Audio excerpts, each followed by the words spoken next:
어제 집회에 늦은 시간까지인데 모두들 열심히 집중해 주시고 또 큰 은혜 받은 것 감사드립니다. 우리 여러 삶이 우리들에게 있는데 어떤 사람은 의식이 없이 이렇게 사는 사람도 있고 어떤 사람들은 어떤 기준에 의하여 의식을 갖고 사는 사람도 있습니다. 그런데 이제 그 기준이 방향이 아주 다른 경우도 있고 혹은 다른 것까지는 괜찮은데 잘못된 것일 수도 있어요. 근데 우리는 하나님의 말씀이 우리들에게 생명이 되고 하나님이 우리의 모든 것이 된다는 그 믿음으로 하나님이 가르쳐 주신 그 말씀의 가치에 사로잡히는 귀한 축복이 있기를 정말 바랍니다. 그것이 우리에게 진정한 자유를 주고 진정한 위로와 생명과 평안을 줄 수 있다는 사실을 믿고 아주 자신 있게 또 용기 있게 혹은 용감하게 담대하게 그 말씀대로 우리가 살고 행하고 전할 수 있는 우리가 되었으면 좋겠습니다. 우리 2주 전에도 우리 생각을 해봤죠. 이 세상의 죄가 옛날에가 더 심했을까요? 아니면 현재? 아니면 미래가 더 심할까요? 라는 문제를 생각해 봤습니다. 그랬더니 어떤 청년이 이렇게 하더라고요. 그거는 전부 똑같다라는 말이래요. 그게 무슨 표냐고 그랬더니 그런데 이제 제가 말씀드렸잖아요. 우리 교회 안 다니는 분들이 말하기를 이제 특별히 이제 큰 사건 혹은 TV 드라마 이런 것들을 봤을 때 그 죄악이 심했다라고 생각하는 사안들을 접하게 되면 사람들이 말세다 말세야 라고 이렇게 말합니다. 그런데 이제 특별히 말세다 말세야 라고 많이 말하는 것을 볼 때 어떤 드라마를 보고 말하냐 그냥 막장 드라마다 라고 남들이 표현하더라고요. 그 막장 드라마 중에 대표적인 게 뭐냐, 며느리가 시어머니의 뺨을 때리는 것을 통쾌하게 그리는 이런 장면들을 볼 때 주로 막장 드라마다. 세계 어느 나라도 그런 드라마는 방송에 나오지 않는다. 그런데 우리나라가 제일 심하다. 우리나라가 말세다 말세. 이제 이렇게 합니다. 그러니까 자녀가 부모에게 잘못하는 사안에 대해서 굉장히 예민하게들 반응을 하죠. 그리고 이제 부모가 자녀들에게 우리나라도 그렇고 부모가 자녀들을 학대하거나 죽이잖아요.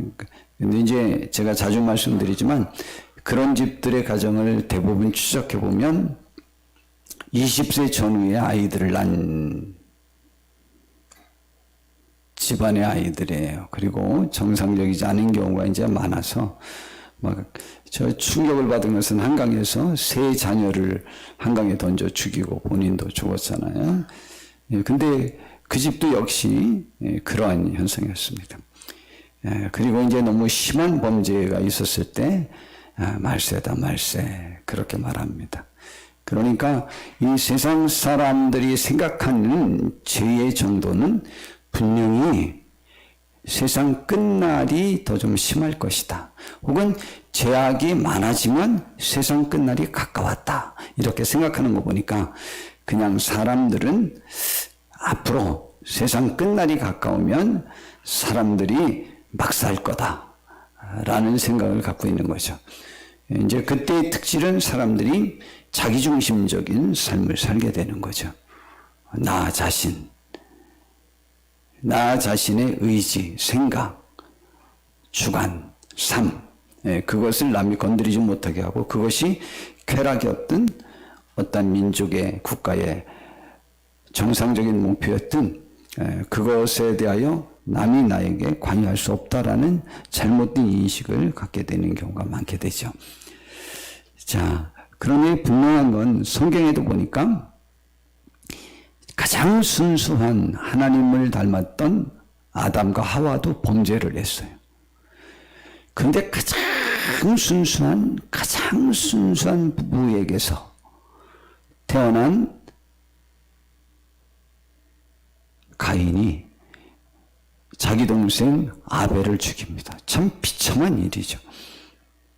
그러더니 노아 시대 때도 그랬고 소돔과 고모라 성 때도 그랬고 신약 성경 시대 때도 그랬고 사실은 지금도 그렇습니다. 죄악이 거의 변하지 않고 비슷한 현상들이 매번 일어나기도 합니다. 그것을 저는 이제 이렇게 생각합니다. 우리가 하나님을 섬기기에 적당한 때는 언제인가? 옛날에가 하나님을 섬기기에 더 쉬웠을까? 지금이 쉬울까? 앞날이 쉬울까?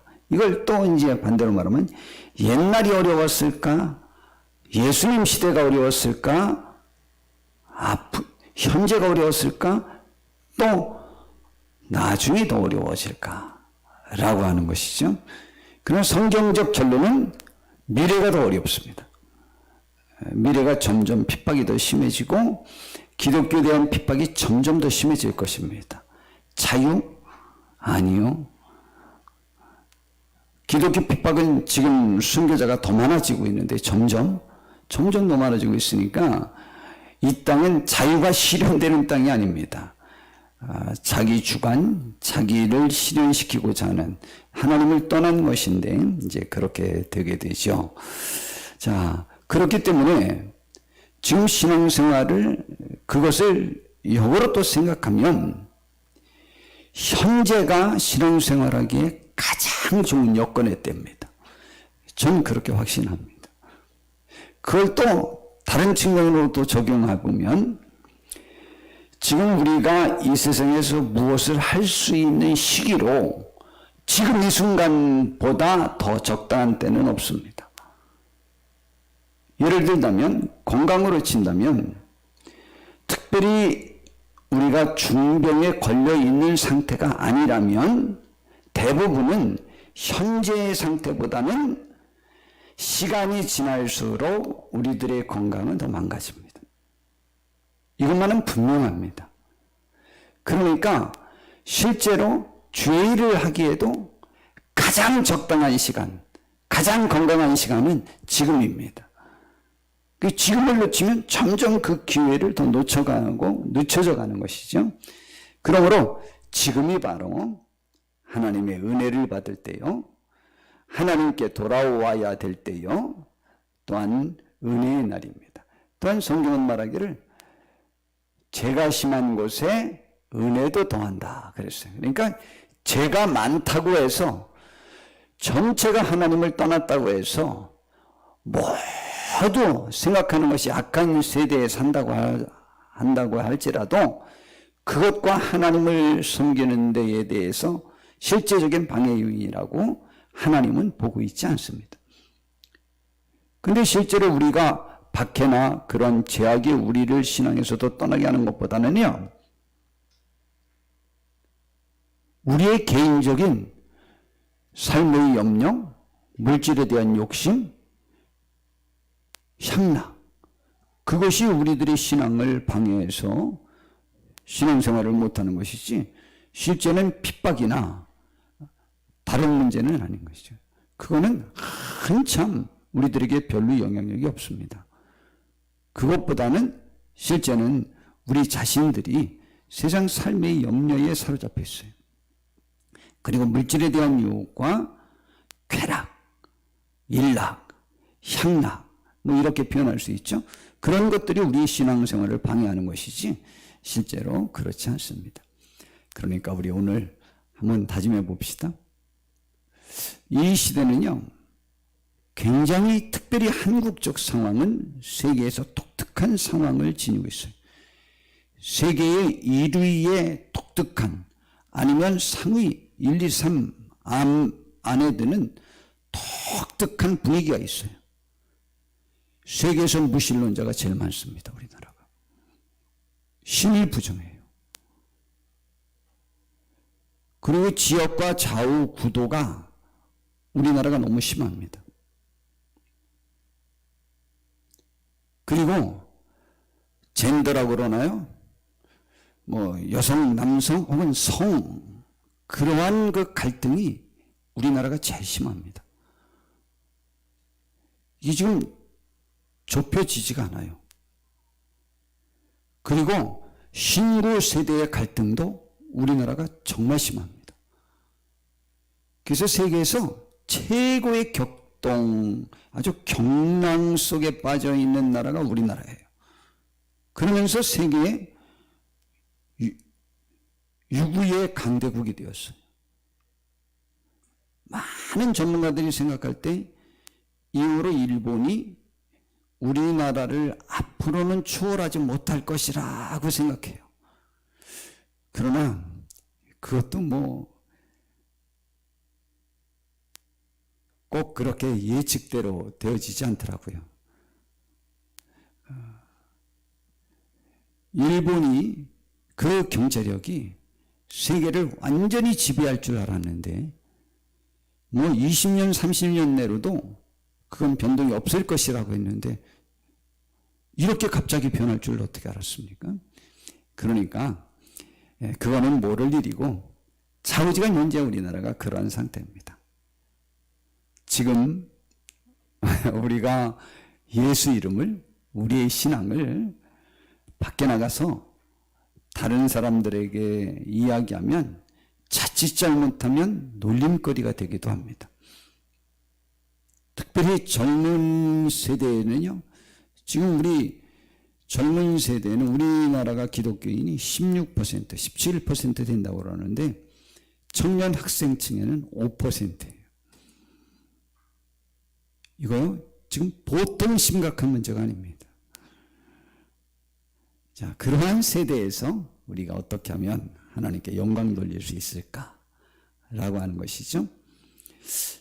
전도서 1장 9절부터 보니까 시대에 대한 평가를 이렇게 합니다. 이미 있었던 것이 후에 다시 있겠고 이미 한 일을 후에 다시 할지라. 해 아래는 새 것이 없나니 무엇을 가르쳐 이르기를 보라 이것이 새 것이라 할 것이 있으리라. 이것은 발명품, 기계 문명에 관한 이야기가 아닙니다. 사람들의 삶의 방향, 목적, 그 태도들에 관한 것이죠. 우리가 있기 오래전 세대들도 이미 있었다. 그럽니다. 그러면서 고린도후서 6장 1절부터 2절에 우리에게 이렇게 말합니다. 이 세상은 다 돌고 도는 것이라 이 말이죠. 그러니까 어느 세대를 만나야 된다라는 평가는 실제 신앙생활에 있어서는 신앙생활뿐만 아니고 삶의 여러 여건 속에서 똑같습니다. 그래서 제가 자주 말씀드리는 역사관이 있잖아요. 역사관. 정말 세계에서 제일의 역사학자라고 말하는 토인비라는 분이 인류의 역사는 도전과 응전이다. 우리들에게 시련이라는 일이 우리를 도전해 온다.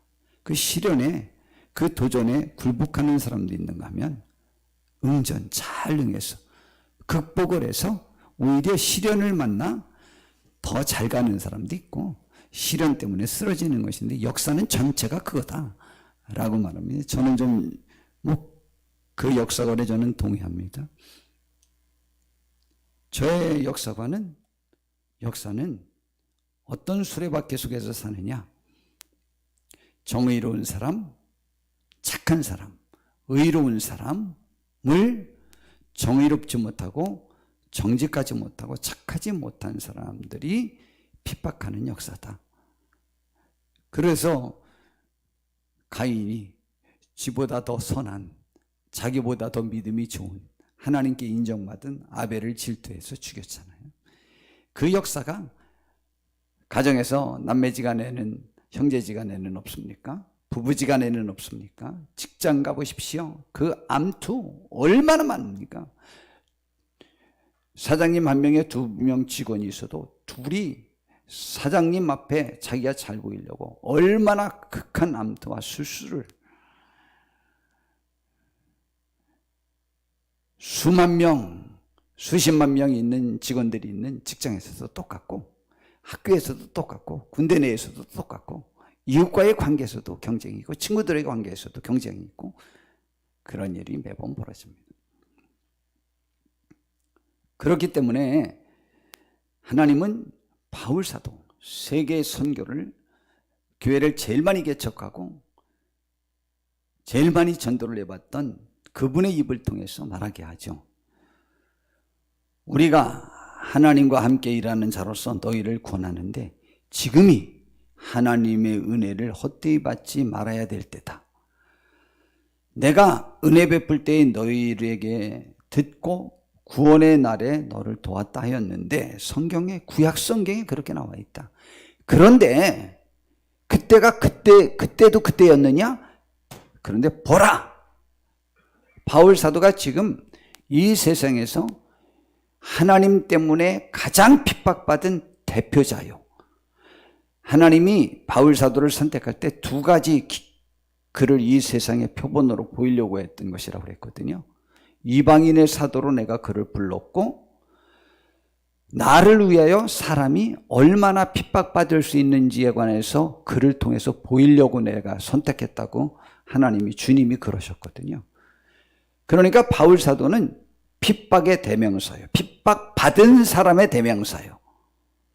그가 핍박도 했지만 받긴 더 받았어요. 그거와는 비교할 수 없을 만큼 많이 받았어요. 가장 예수님 때문에 고난을 많이 받은 사람이에요. 그리고 최고의 것을 예수님 때문에 다 버리고 그 길을 걸은 사람이에요. 그런데 자기가 그렇게 핍박받으면서 표현하기를 보라 지금은 은혜 받을 만한 때요. 보라 지금은 구원의 날이라 그랬어요.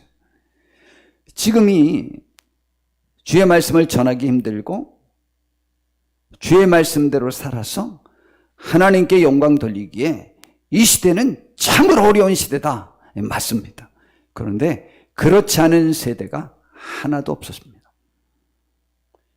여러분 핍박이 있을 때는 신앙이 지켜지는데 자유가 주어지면 신앙생활은 해이해지고 다 떠나도록 되어 있습니다. 이건 세계 역사가 증명합니다.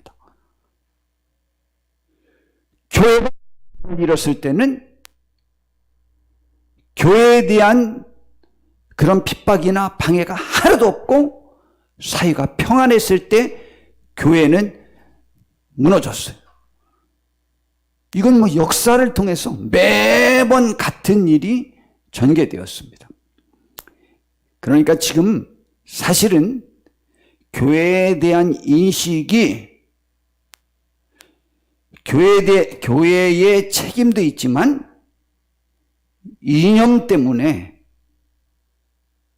교회에 대한 수많은 공격 앞에 자유, 인권이라는 빌미로 삼아 최고의 위기를 맞은 때예요. 역으로 지금 우리가 빛나는 신앙생활을 하여야 될 때인 것도 한 것이죠. 그러므로 우리는 그러한 것들이 우리들 앞에 장애나 이유가 되지 않게 되기를 정말 바랍니다. 그래서 로마서 5장 20절에도 아까 제가 서론에 말씀드린 것인데 죄가 더한 곳에 은혜가 더욱 넘쳤다 그랬어요. 그러므로 죄가 많을 때 은혜가 빛나는 것이고 어두울 때 작은 빛이라도 그 빛의 영향력이 큰 것입니다. 우리는 빛이잖아요. 아멘. 아멘. 아멘 해봅시다. 아멘. 어제 그 목사님이 진짜 임마누엘 교회는 아멘 안 하대요. 그리고 또 어제 또 새로 오신 분이 두 분이 있으셨는데 또 그렇게 목사님보다 설교를 더 많이 하려고 자꾸 말씀을 하셔서 근데 그래도 목사님이 또 잘 대처하시더라고요. 난 진짜 그 목사님 광주에 교회를 세운 지 3년 됐는 줄 알았어요. 제가 참 모르고 초청을 하죠. 그랬더니 17년 됐대요. 울산인가 어디에서 목회하시다 올라오셨다고 그러잖아요. 17년. 야, 그 간증 듣고 제가 그 말씀을 거기를 어떻게 얻게 됐는지 말씀을 안 하셨더라고요. 저는 그때 참 은혜를 받았는데 하나님께 기도를 했더니 광주인가 어디에 가서 누구를 만나라고 이름까지 알려주시더래요. 그리고 내가 보냈다고, 예수님이 가라고 그랬다고, 내가 교회에 할 땅 좀 달라고 그렇게 이야기를 하라고 그랬다는 거예요. 그래서 그분을 찾아왔대요. 아마 많은 분들이 찾아오시는가 봐요. 기독교인이었는가 보죠. 뭐 그런 얘기를 안 해가지고 잘 모르는데. 근데 왜 왔냐고. 그래서 예수님이 가서 이 말씀을 하라고 그래서 그런데 처음에는 안 만나려고 그러더라는 거예요. 그래서 그 얘기를 했더니 그러냐고? 그러냐고? 갑시다. 말 듣더니 그 즉시로 갑시다 그러면 차를 태워가지고 지금의 그 장소로 갔다는 거예요. 여기 5,000평입니다. 여기가 마음에 들으시면 여기 가지시고 더 큰 데도 있습니다. 거기 가볼까요? 그러더니 그래가 5,000평 공짜로 그냥 줘서 얻어서 거기다 개척하고 했다는 거예요. 저는 이런 간증은 제가 처음 들어봤어요. 왜냐하면 저는 이제 그런 표현을 잘 안 하거든요. 교회를 목사님은 어떻게 그렇게 했습니까? 뭘 어떻게 했습니까? 물어보면 남들은 다 그럽니다. 하나님이 다 하셨죠. 하나님이 다 한 건 제가 다 알거든요. 하나님이 어떻게 행하셨는가를 나는 좀 듣고 싶은 거예요. 히스기야 왕도 하나님이 행하신 이적을 물을 때에 그 이적을 사실대로 전부 이야기하면 자기의 영광을 빼앗기고 하나님께 영광 뺏길까 봐 그냥 하나님이 다 하셨다라고 라도 하면 되는데 그래서 남들이 그러나? 왜 그러나? 하나님이 다 하셨다는데 보니까 성도님이 어떤 분이 어떻게 헌금했고 또 어떻게 했고 또 어떻게 돼서 어떻게 그런 일이 있어요. 그걸 좀 듣고 싶은 거거든요. 하나님이 어떻게 역사하셨는가. 근데 하나님이 다 하셨다면서 그렇게 사실적인 표현을 하신 분은 제가 처음 들어본 거예요. 이 목사님. 제가 거기에 또 감동받았어요. 어제 설교를 들어봤는데 본인이 신앙생활하면서 체득되지 않은 것은 말씀하시지 않더라고. 그 사실과 삶이 병행되어지면서 삶에서 필요하다고 인식되는 것만 이야기하지 설교를 위한 그 설교를 하진 않더라고. 전 그런 표현을 굉장히 좋아합니다. 굳이 말하면 확신이 없는 얘기는 하지 말라 이 말이죠. 근데 어제 설교가 와, 제가 참 이건 남녀 차별은 아닌데 여자 목사님들 속에서 듣기 굉장히 어려운 제가 설교를 들었어요. 여자분들은 타협 없이 너무 강하거든요. 근데 본인의 삶에서 적용이 잘 안 돼요. 그것이. 그리고 추상적인 표현을 잘 쓰는데 추상적이지 않은 표현을 써서 굉장히 제가 은혜를 많이 받았습니다.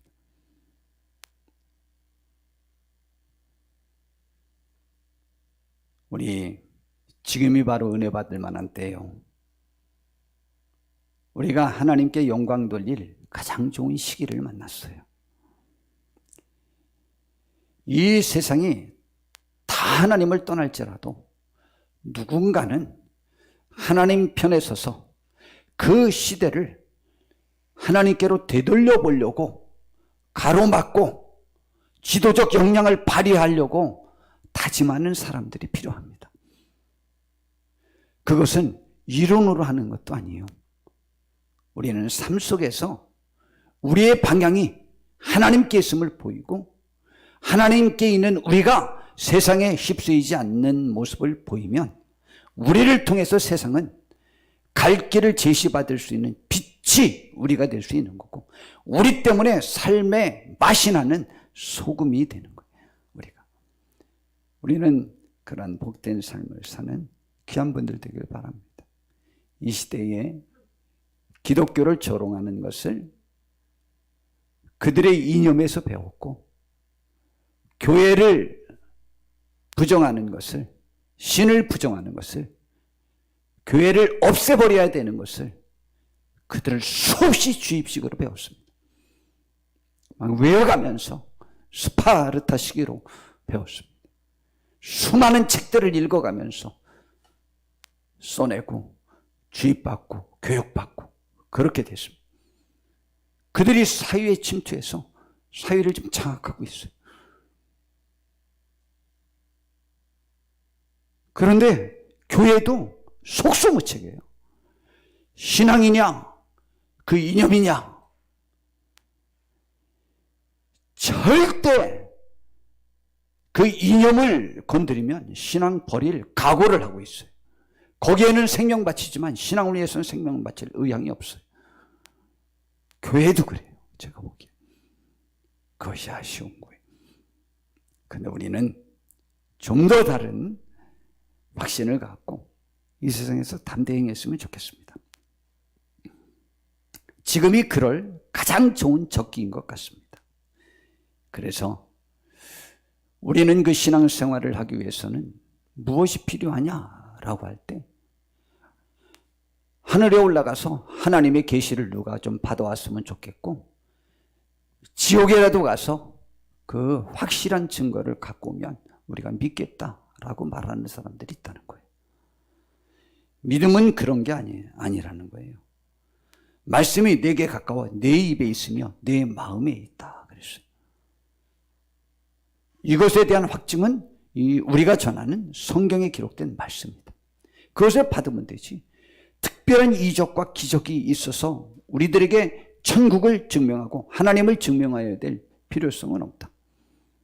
이미 다 되어 있다 라는 말입니다.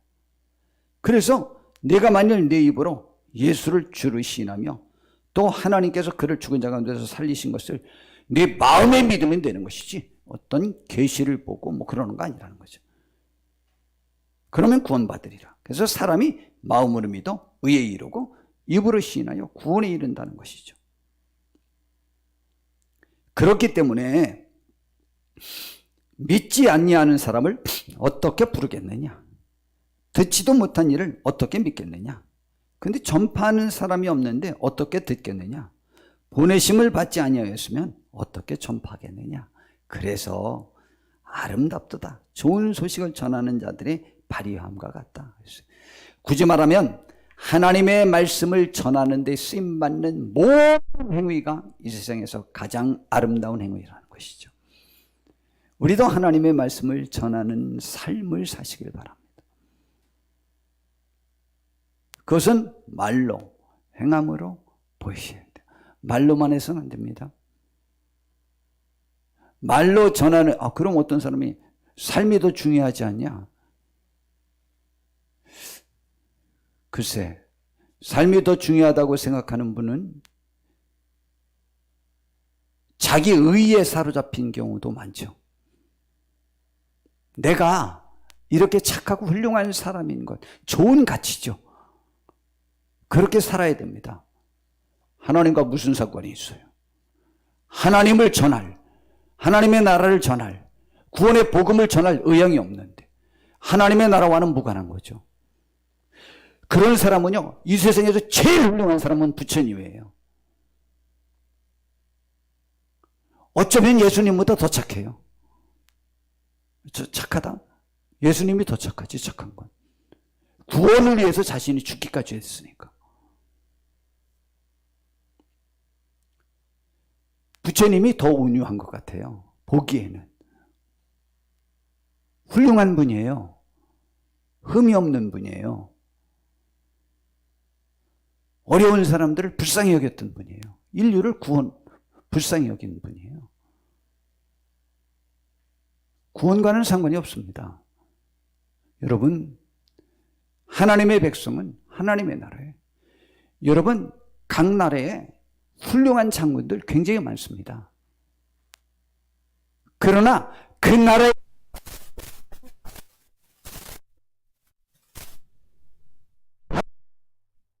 싸우는 상대편 장군이 필요한 것이지. 상대편 적장, 우리 장군보다 더 훌륭하지만 그 적장만 쳐다보고 있다면 나라는 망합니다. 우리 편에 있는 우리 사람들이 우리를 구하는 거예요.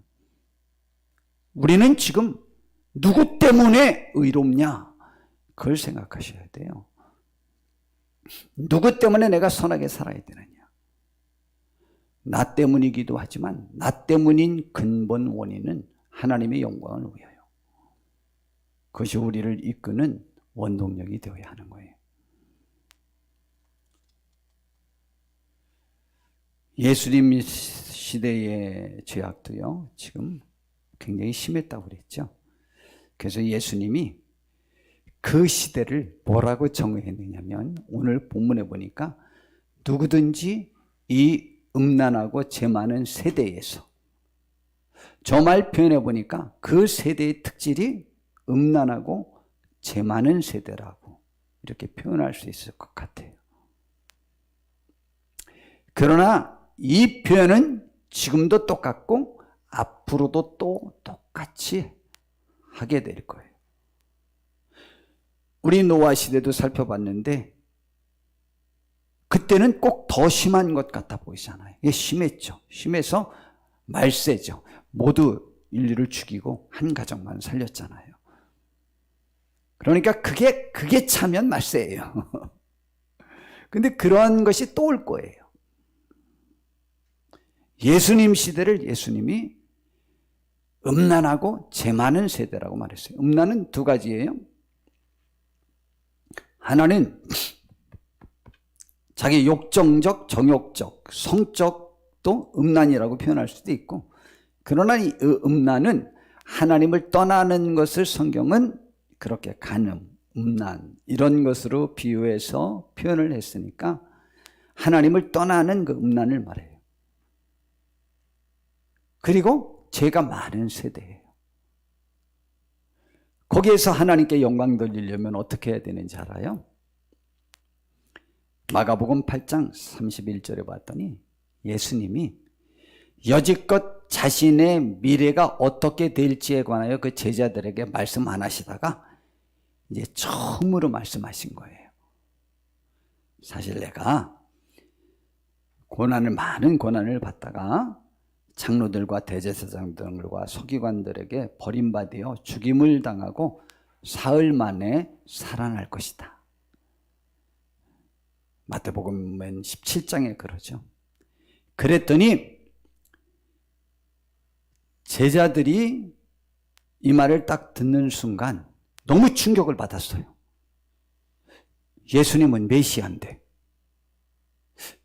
구약 성경에서 배운 메시아는 메시아의 왕국이 영원할 것이라고 해서 안 죽어야 되는 건데, 메시아는 모세가 자기 같은 사람을 세울 것이라고 하는 것이 메시아 예언이었거든요. 애굽에서 430년이나 종살이했는데 그 백성의 구원자 모세를 세워서 애굽에서 해방시키고 애굽을 치고 그리고 이스라엘을 건설했다. 그런데 모세는 죽었다. 그런데 영원히 있을 것이라고 약속했으니까 지금 로마에서 압제당하는 우리 유대 국가를 해방시키고 예수님이 영원한 왕으로서 군림할 것이라는 기대감으로 쫓아온 거예요. 구세주라고 하는 인식이 없었던 건 아니지만 그것 때문에 쫓아온 거예요. 그런데 예수님이 자기가 그런 일을 당할 것이라고 지금 말한 이유는, 남들이 나에 대해서 뭐라고 말하냐 그랬더니 엘리야라고도 그러고 선지자 중에 하나라고도 그러고 뭐 메시아라고도 그러고 누구누구로 하고 그런다. 혹은 죽었던 세례요한이 살아났다는 사람도 있다. 그럼 너희들은 나를 누구라고 생각하느냐 물어보셨어요. 그때 베드로가 주저없이 말씀드렸어요. 주는 그리스도요, 메시아요, 구세주요, 살아계신, 그런데 신분은 당신은 그 메시아 역할을 감당할 뿐이고 당신의 정체는 하나님의 아들이다. 그랬어요. 살아계신 하나님의 아들이다. 이건 뭐냐면 당신은 사람이 아니고 실제는 신이다. 하나님이다라는 말이에요. 하나님의 아들이라는 말은 제가 하나님의 아들 자주 표현했죠. 나 이게 지금 말할 때마다 자꾸 걸려서 개가 강아지를 낳아요? 강아지가 강아지를 낳아요? 송아지가 송아지를 낳아요? 소가 송아지를 낳아요? 나 진짜 이거 궁금해. 왜냐면 개가 강아지를 낳는다고 그러면은 강아지격을 손상시켰다고 막 개가 뭐냐고 우리 집 강아지를 막 그래가지고 제가 겁이 나서 이 강아지 개 얘기할 땐 좀 겁이 나요. 실제로 제가 좀 위축된 거예요. 그래서 자주 이 말을 하는 거예요. 하도 그 말을 들어서. 그래서 강아지 책은 있는데 개그리는 없어요.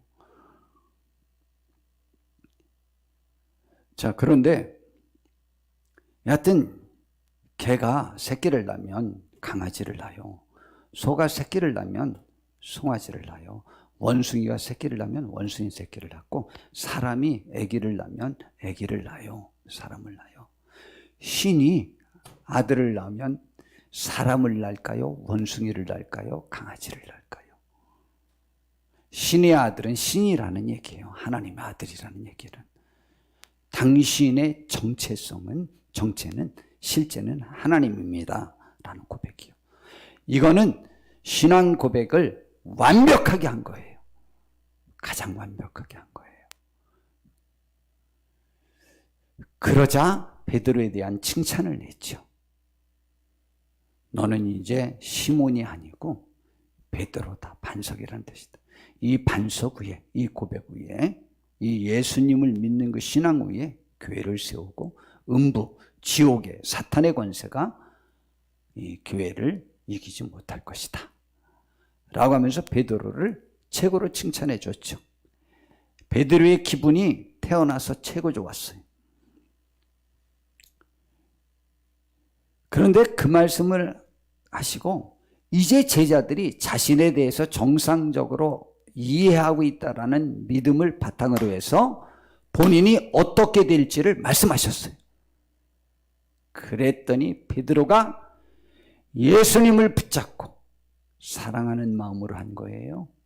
그러나 내면에 이랬다가는 내 꿈도 깨지지 않느냐라는 마음 때문에도 했을 거예요.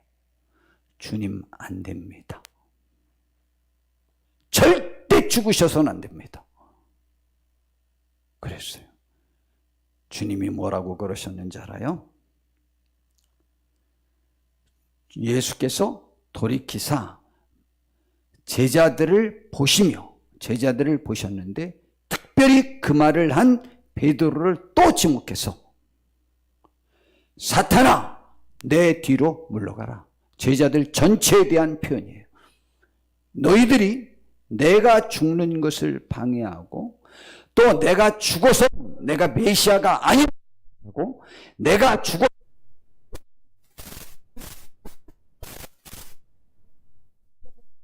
접촉한 너희들아 라는 말이에요. 메시아는 병에 걸리면 안 되고 메시아는 가난하면 안 되고 메시아는 죽어서는 안 돼요. 이걸 갖다가 사탄의 논리라고 그래요. 세상의 논리라고 그래요. 그들이 사탄의 논리에 지금 넘어간 거예요. 세상의 논리에 넘어간 거예요. 그래서 예수님이 사탄아 물러가라 그런 거예요. 그 말을 그 생각으로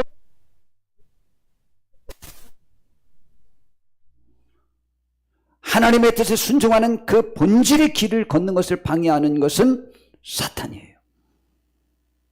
내 뒤로 물러가라.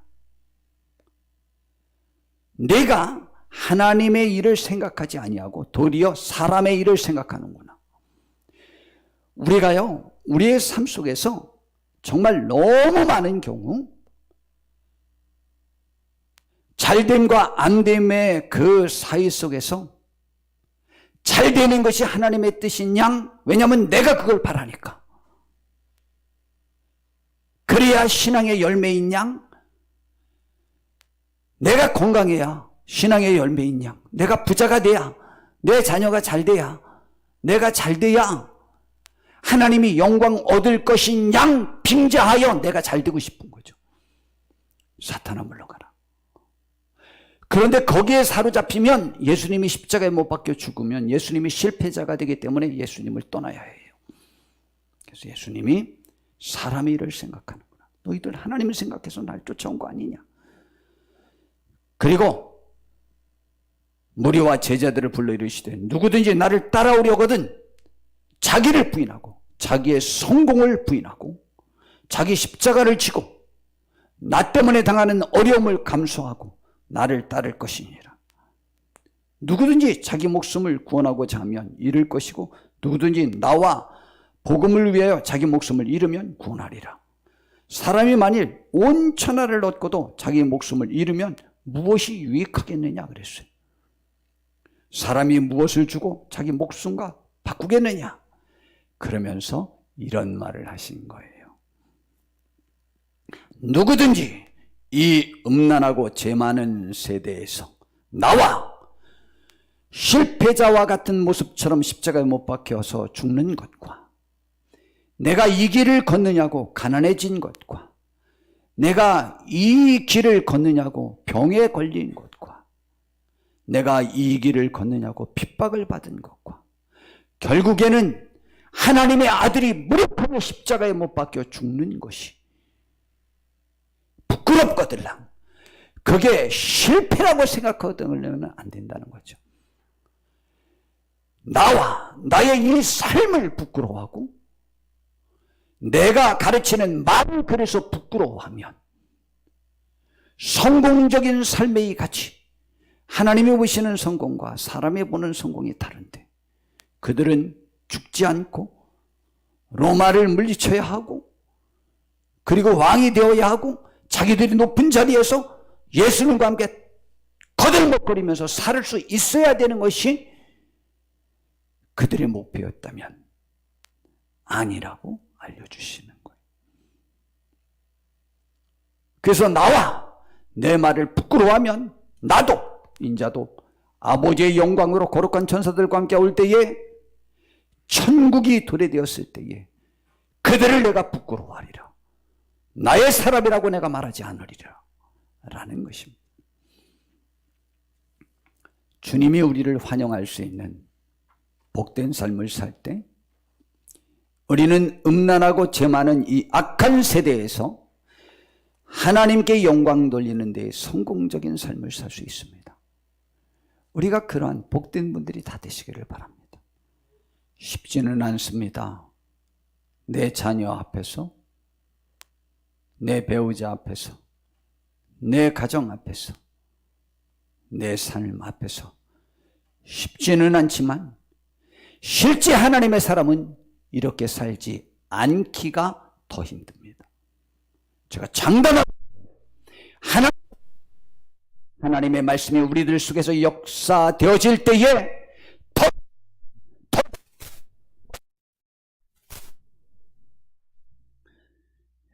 그리고 비록 음란하고 죄 많은 이 세대에서 살지만 천국을 맛보면서 천국은 성령님 안에서 누리는 의와 평강과 희락인데 그것을 누리면서 승리하는 삶을 살 수 있습니다.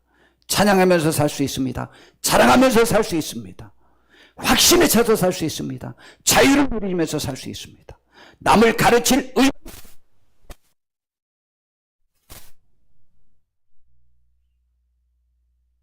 우리는 은밀히 행하는 자들이 아니에요. 하나님의 은총이 우리 속에 함께 하셨어. 이 시대에 살면서 하나님께 영광 돌리는 데에 강하고 담대하게 쓰임받는 저와 우리 모두 다 되는 그것이 우리의 목표이기를 정말 바랍니다. 주님이 우리와 함께 해주실 것입니다. 격려해 주실 것입니다. 힘을 주실 것입니다. 어느 때는 쓰러지면 안고 가주시고 업고 가주시고 주님 만날 때까지 세상 끝날까지 주께서 우리와 함께 하시는데 그분의 나라의 영광을 보여주시면서 이끌어 가실 것입니다. 믿고 그 말씀과 그분을 부끄러워하지 않고 자랑스럽게 생각하는 저와 우리 모두가 한번 되어봅시다. 아멘하고 맞춰야 되겠다. 아멘요. 아멘. 기도하겠습니다. 주님, 우리와 함께 주시옵소서. 음란하고 죄 많은 이 세대에서 하나님께 영광 돌리는 우리의 삶이 되게 하옵소서.